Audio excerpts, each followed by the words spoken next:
I'm a ghost. Ah, shit. My child.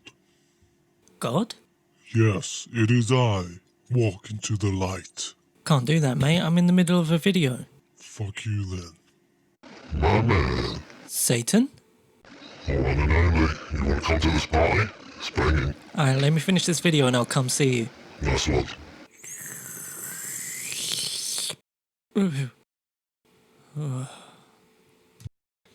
Alright, so I thought I could hook my brain up to the internet, right? And then just transfer my knowledge that way.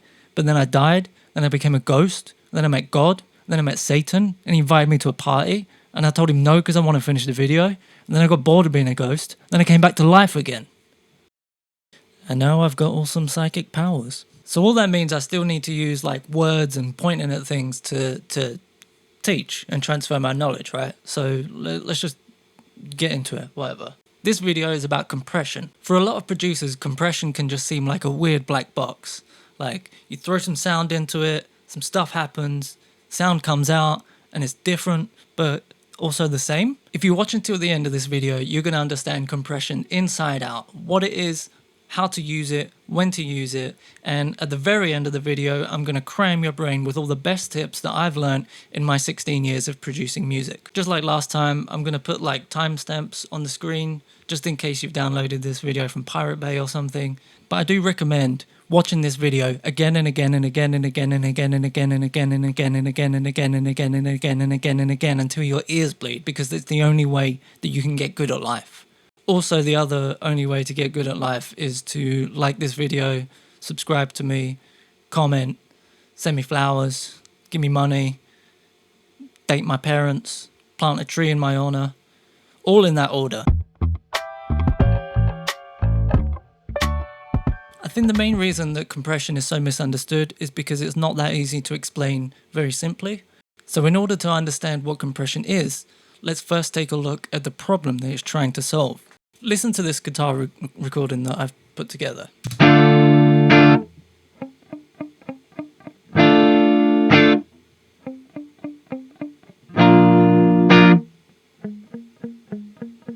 Hopefully you've noticed what the problem is here. Some parts of the guitar are too quiet and some parts are way too loud. So how do we fix this? We could simply just manually change the volume control over time, or we can use automation to control the volume over time. But that sucks for three reasons. The first one is it's tedious. The second is that our reactions are obviously slower than the speed of sound. So manual control is obviously out of the question. And it's very, very hard to get consistent results across the entire song, even with drawing automation curves. And thirdly, as a result of the first two, it's not as precise as using a compressor. So this is where a compressor comes in, right? It's a tool that will listen to the audio coming in and do its best to make the levels more uniform going out. We would use a tool to automatically do this kind of thing, where the volume of the entire recording is fairly consistent throughout. In order to help explain visually what the controls of the compressor are doing, I spent a few days over Christmas coding this little piece of software. So you put your sound into the compressor and you tell it to compress. The compressor is going to have a whole bunch of questions that need answering from there. The first one is, at what volume should I start to compress? If you take a look at these volume meters on the left, when the volume goes above the threshold, the compressor is switched on and the sound begins compressing. When the volume goes below the threshold, the compressor is switched off and nothing is being compressed. If you turn your attention to this waveform display here, you can get a better idea visually of what's going on. Anything inside of these dotted lines here is unaffected by the compressor, and that's because the volume level is below the threshold. Anything on the outside of these dotted lines is affected by the compressor because the volume reaches the threshold at these points. How much should you compress is dependent on the ratio. Once the sound hits the threshold and the compressor switches on, it needs to know how much volume it needs to reduce by. A ratio of 1:1 simply means that the sound is unaffected. If I wanted to half the sound, then I could set it to 2:1. You can see in the before and after waveform how these peaks have been reduced by a half. If I wanted to reduce them to a quarter, then I could set it to, say, 4:1. And if you want to squash your sound into oblivion, then just crank it up to the highest that is available on your compressor. How quickly should you go from no compression to full compression is actually a really important aspect of compression. Because if you clamp down on the sound as soon as it reaches that threshold, you're going to start hearing some weird audible artifacts like clicking and it's hard to explain. I'll play it to you in a sec. The time it takes to go from no compression to full compression is called attack. The reverse of that is also just as important. The amount of time it takes to go from full compression to no compression, that's your release time.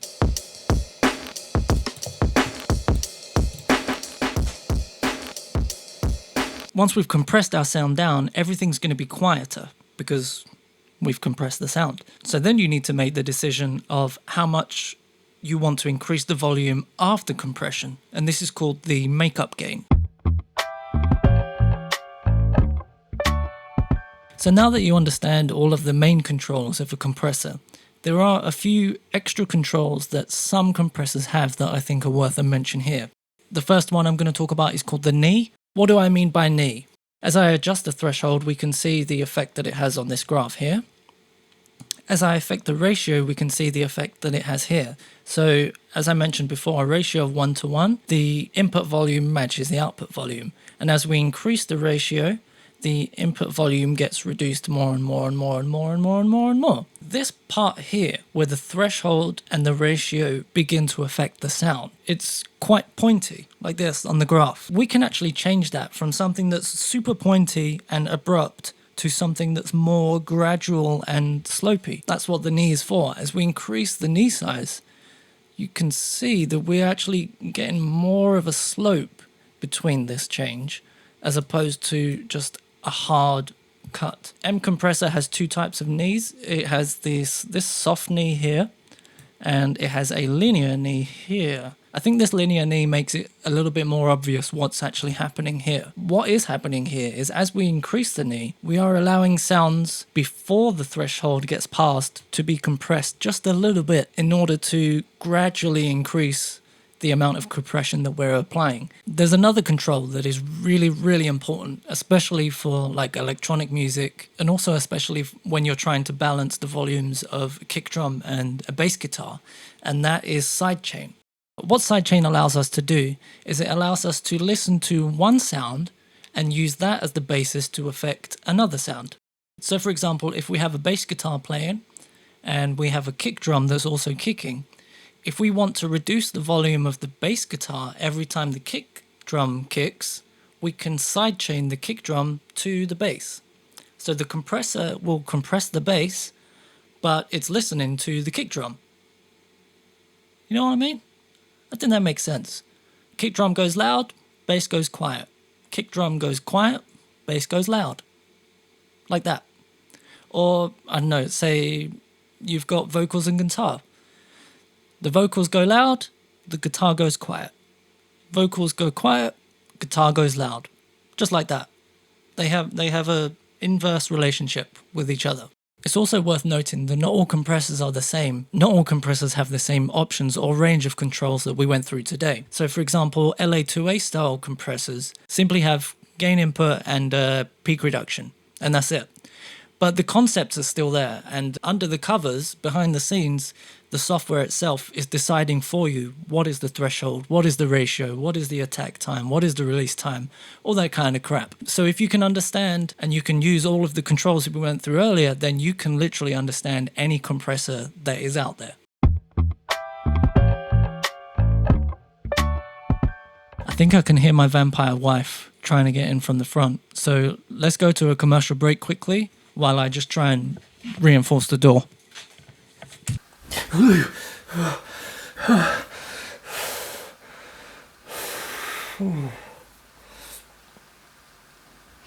have these recurring nightmares every day that I murder people, I kill innocent people, and it just fills me with dread. It's a horrible feeling in my gut. Oh my god, I can hear them now. screaming, begging. The only thing I can do is just pinch myself to wake up. I can't wake up. I can't wake up. That's why every day I start the morning with a fresh pot of hot shit, that's strong coffee. Hot shit, that strong coffee is the only coffee blend that contains LSD. It will burn away all those weird emotional feelings. Don't worry about them. Hey. Let's see who's next, shall we? That coffee cup isn't spinning. That's your sanity slowly spinning away. Grab yourself a cup of hot shit, that's strong coffee. Now. Hello, Jim. Yeah, listen, shut up for a second. Are you and your family at home right now? Fantastic. I'll be right over.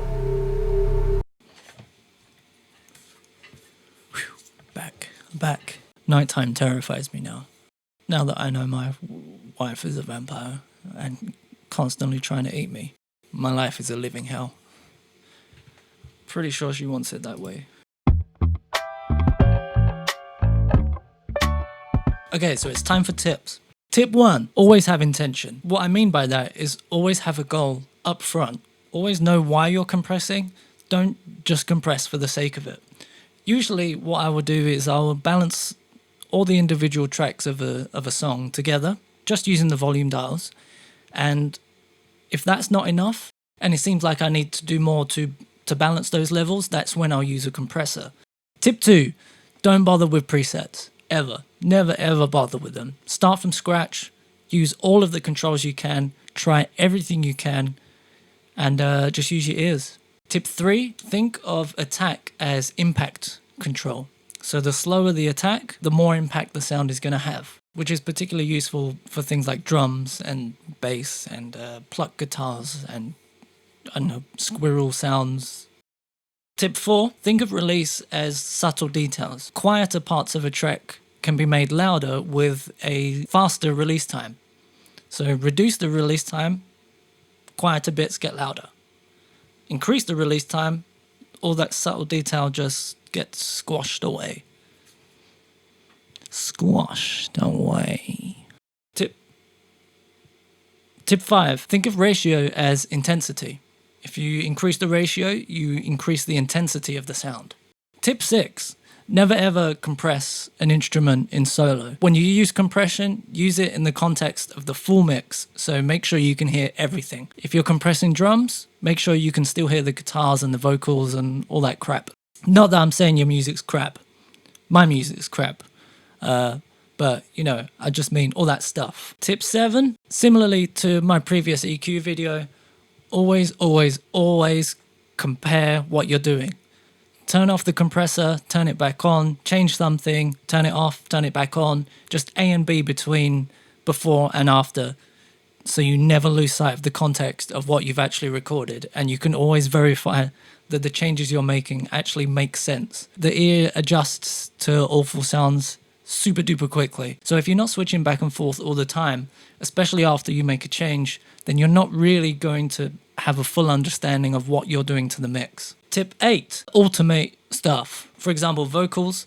There's going to be some parts of the song where the vocalist is louder than other parts. Maybe they moved in a little bit closer and stepped back a little bit closer.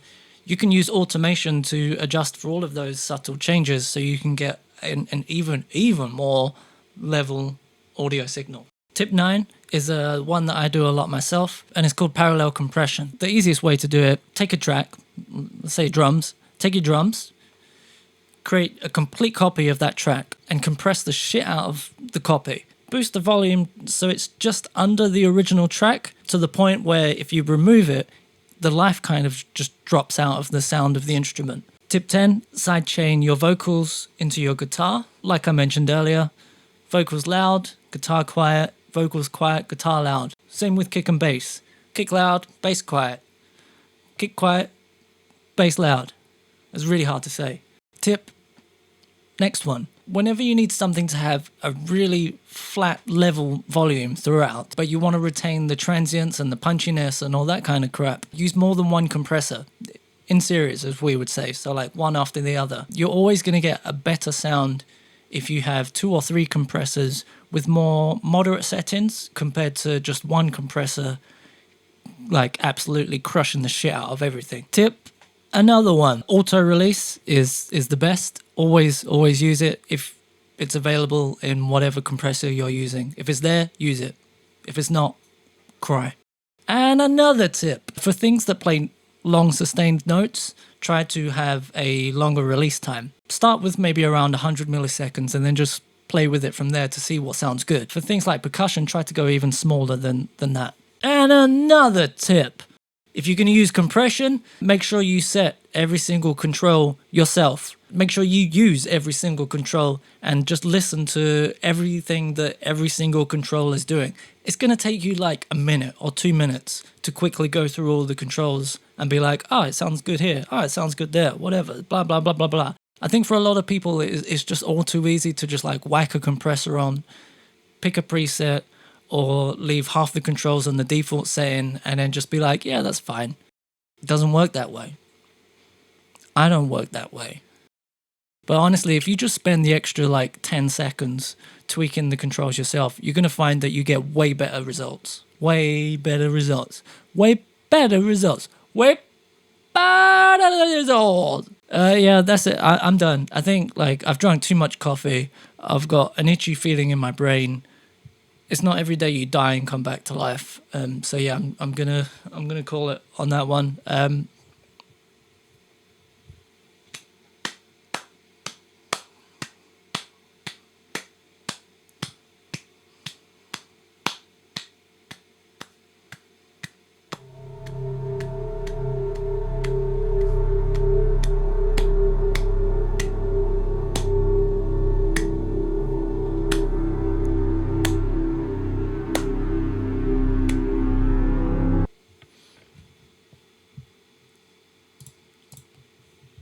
Done.